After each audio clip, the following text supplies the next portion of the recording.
guys, welcome back to Vocabulary. Today we discuss dental hygiene. The first one is a toothbrush, and it's called a toothbrush because this is a brush and we use it to brush our teeth. Remember, teeth. This is a mouthwash. This is a tube of toothpaste. So this is toothpaste and it comes in a tube. To get the toothpaste out, you need to squeeze the tube. I'm not going to do it.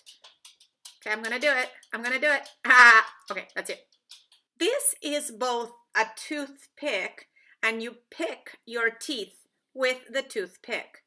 And this is floss and we use it to floss our teeth. So we pick or we floss depending on what we need. As always, like and subscribe. Give us more ideas. We are listening. Take care.